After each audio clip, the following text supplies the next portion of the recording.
नमस्कार, आपके साथ हूं मैं राजीव शर्मा। छत्तीसगढ़ में ऑनलाइन सट्टेबाजी का नेटवर्क लगातार नए नए रूप ले रहा है। महादेव ऐप की तर्ज पर अब रायपुर से एक और बड़ा सिंडिकेट खत्म हो गया है, जिसका नाम FBBET77 है। महादेव से काम सीखकर सडोरियों ने अपना अलग साम्राज्य बना लिया, जिसका रोजाना टर्नओवर 10 लाख रुपए का है। FBBET77 संचालन महादेव सट्टा ऐप से जुड़े रहे पुराने कर्मचारी कर रहे। सिंडिकेट में नवीन, दिलीप और मोहसिन जैसे नाम सामने आए, जिसमें मोहसिन मास्टरमाइंड, दिलीप नवीन पार्टनर बताए जा रहे हैं, जिन्होंने मिलकर पूरा नेटवर्क खड़ा किया। खास बात यह है कि सर्वर उत्तर प्रदेश में है और संचालन छत्तीसगढ़ के अलग अलग शहरों से किया जा रहा था। पैनल में एंट्री करने के बाद सभी गतिविधियों को रिकॉर्ड किया गया। यहाँ sports book, lottery, exchange, live casino, slot और फैंटेसी गेम जैसे अलग अलग सेक्शन हैं। इनमें सैकड़ों खिलाड़ी 10 रुपए से देकर हजारों रुपए तक का दांव लगाते हैं। व्हाट्सएप ग्रुप, टेलीग्राम चैनल और इंस्टाग्राम में लुभावने प्रचार हो रहे हैं। बोनस के लालच दिए जा रहे हैं। पैनल के अंदर 40 से अधिक गेम खेले जा रहे हैं। पैनल के भीतर कुछ मोबाइल नंबर हैं।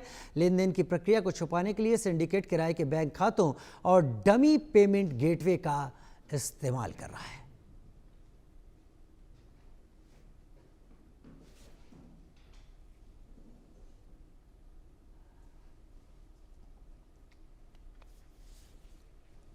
ये एबी बीट है हमारा 77।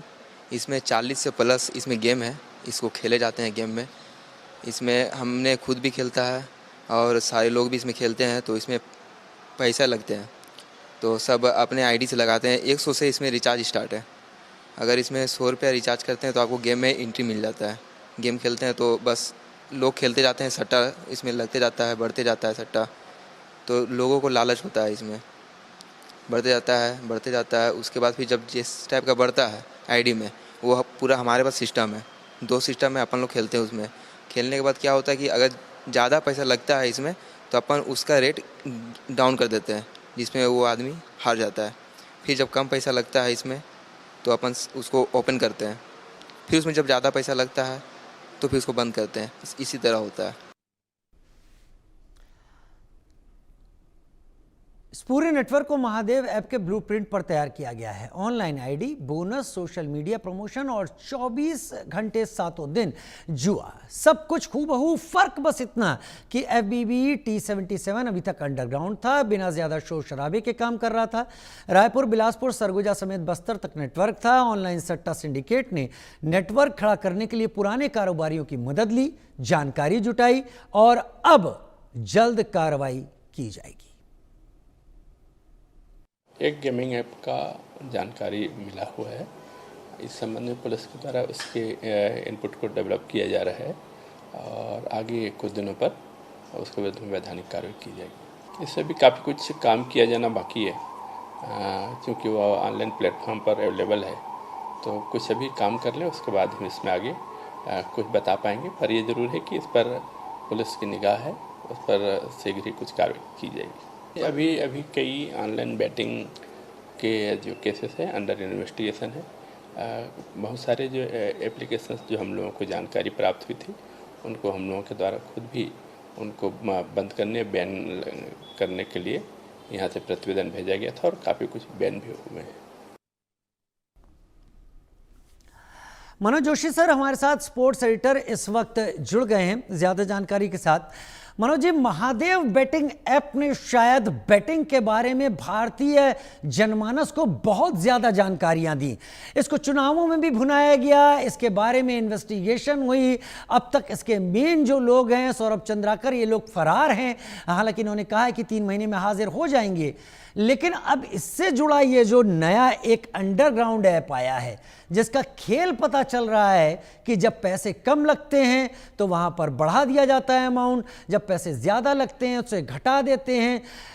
जो कुछ पता चल रहा हो इसके बारे में, क्योंकि ये उसका भी प्रचार करने के लिए बहुत ज़्यादा स्पोर्ट्स से जुड़े हुए लोगों को लाया गया, जिससे जनता तक बात पहुंचे। हालांकि ये अंडरग्राउंड था, लेकिन है वहीं से। क्या जानकारी सर, क्या जाहिर करना चाहेंगे? देखिए, छत्तीसगढ़ में शुरू हुए इस सट्टा कारोबार की जो नकेल थी वो तो पूरी तरह से दुबई बेस्ड थी, दुबई में लोगों के हाथ में थी, वही करता धरता थे और यहीं से गए थे। वो भी देखिए आप, सौरभ चंद्राकर जो एक जूस की दुकान चलाया करते थे, वहाँ से लेकर 6,000 करोड़ रुपए का कारोबार चलाना और उसके बाद मुनाफा 200 का, मतलब आप ये देखिए कि सारी हदें पार हो गई।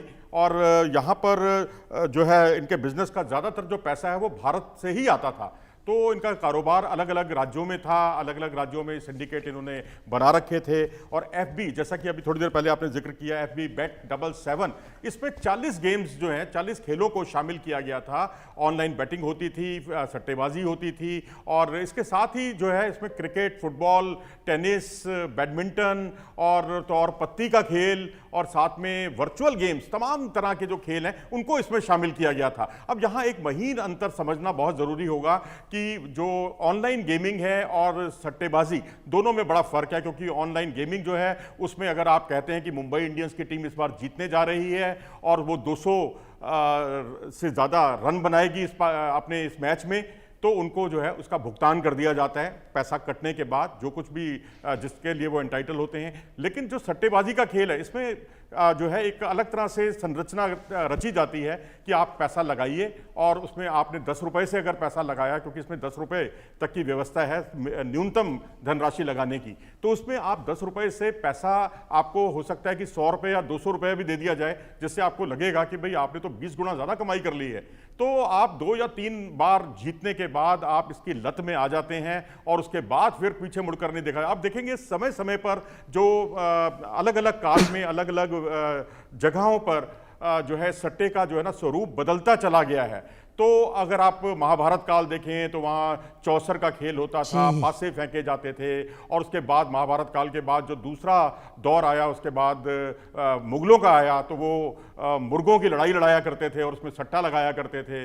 उसके बाद अंग्रेज आए, अंग्रेज़ों ने आकर जो है यहाँ अलग तरह की परंपरा शुरू कर दी, उन्होंने घोड़ों की दौड़ शुरू की। फिर 1800 जो है एक कानून आया था, 1877 का कानून था और उसके बाद जो है ये पूरा नेक्सस जो है पूरा चेंज हो गया, उसमें बदलाव आते गए और उसी की व्याख्या की जाती रही। और अब ये महादेव ऐप जो है, जिसमें 40 से ज़्यादा खेल, जो कि अब अलग अलग नामों के साथ आ रहा है, अलग अलग सिंडिकेट्स को खरीदता रहा है, काफ़ी पैसा उसमें प्रभावशाली व्यक्तियों के शामिल होने की भी संभावना से इनकार नहीं किया जा सकता। क्योंकि ईडी ने जो छापेमारी की है इस पर भारी संख्या में, उसमें बॉलीवुड से जुड़े हुए लोग भी हैं और उनको तलब किया है, उनको सम्मन दिया है, जिसमें श्रद्धा कपूर भी है, कपिल शर्मा भी हैं, रणबीर कपूर भी हैं। लेकिन गनीमत है कि क्रिकेट जगत से जुड़ा हुआ कोई व्यक्ति सीधे तौर पर इसके प्रचार में या इसके प्रमोशन में सामने नहीं आया है।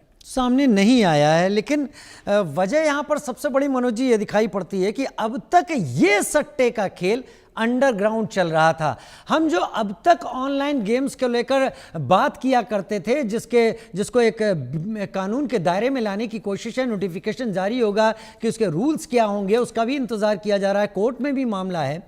लेकिन यही वो फॉलआउट थे जो आप कई बार बोल रहे थे कि अगर ये चीज़ें होती हैं तो वो चीज़ें जो छुपी हुई हैं, गली नुक्कड़ों पे चलती हैं, वो बहुत फलने फूलने लगेंगी। ये जो सामने आया है तो अभी सामने भी नहीं है, तब 10 लाख रुपए रोजाना कमाता है ये। देखिए, बहुत ये गंभीर मामला है। अगर आप देखिए, कई घरों के घर बर्बाद हो गए, आपने अपना घर का पैसा जो है पूरा उसमें लगा दिया, उसके बाद आपने कर्जा लिया और कर्जे में आपका परिवार मुश्किल में आ गया। आप देखें, अगर ब्रिटेन के अंदर, अगर आप यूके का उदाहरण देखें, यूके के कैसीनो का मैं आपको एक उदाहरण देना चाहूँगा कि वहाँ पर जो आप अगर पैसा लगाने जाते हैं तो आपसे सैलरी स्लिप मांगी जाती है, आपसे आपकी औकात देखी जाती है कि आप कितना पैसा लगाने के लायक हैं। अगर आपके पास मान लीजिए $10,000 आप कमाते हैं और आप पूरा का पूरा $10,000 लगा रहे हैं, तो आपको मना कर दिया जाएगा कि आप इसका 20% पैसा ही लगा सकते हैं। तो ये अनुशासन, ये तारतम्यता, ये सारी चीज़ें जो है भारत में बिल्कुल गायब हैं। अगर आप अमेरिका में देखें और उदाहरण देखें आप, तो अमेरिका में भी कुछ ही राज्यों में जो है ऑनलाइन गेमिंग जो है उसको, फैंटेसी ऐप को गैम्बलिंग की श्रेणी में रखा गया और कुछ को नहीं रखा गया है। और वहाँ से भी जो है सॉलिड कमाई होती है और अच्छी खासी धनराशि 1.47 लाख करोड़ रुपया वहां से अर्जित किया जाता है। अगर आप कल्पना कीजिए पूरे अमेरिका में अगर ऐसी व्यवस्था होती तो कितनी धनराशि वहां से इकट्ठी होती, कितना ज्यादा।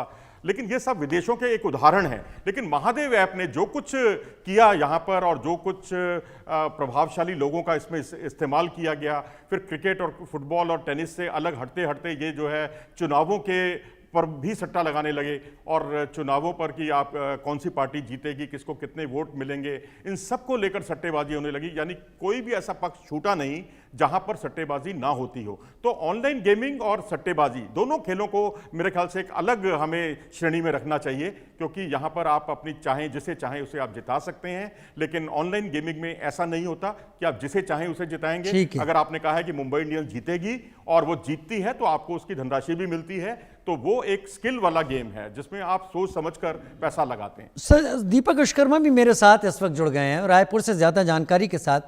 दीपक, आपने पुलिस अधिकारियों से भी बात की है, आपने उन लोगों से भी बात की है जो इस पूरे खेल का हिस्सा रहे हैं। हालांकि उन्होंने चेहरा ज़रूर नहीं दिखाया है, वो खेलने के तौर पर हिस्सा रहे हैं, खिलाने के तौर पर हिस्सा रहे हैं। ये भी हमको समझाइएगा हमारे दर्शकों को। लेकिन मुझे ये बताइए, महादेव में तो जूस की दुकान से कारोबार चला, यहाँ आपको कौन सी दुकान मिली है जहाँ से इसकी शुरुआत होती दिख रही है?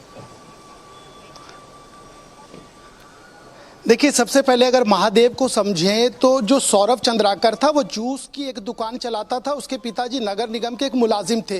एक इंजीनियर दोस्त से मुलाकात हुई जिसका नाम था रवि उत्पल। दोनों में दोस्ती गहरी हो गई। गहरी होने के बाद ये हुआ कुछ नया किया जाता है। जब नया किए जाने की चर्चा हुई तो एक छोटा सा ऐप किसी की तर्ज पर बना लिया गया। उसी बीच जो रवि उत्पल है उसकी दुबई में नौकरी लग जाती है, चूंकि वो इंजीनियर था। और जब उसकी नौकरी लग जाती है और इन चीज़ों को समझने के बाद ये लोग यहाँ से वो सौरभ चंद्राकर को भी बुला लेता है। और 2016 का वो दौर था कि जूस दुकान के ये संचालक, इसमें सौरभ चंद्राकर, रवि उत्पल और एक अतुल अग्रवाल, इन तीनों ने मिलकर इस ऐप की नींव रखी 2016 में।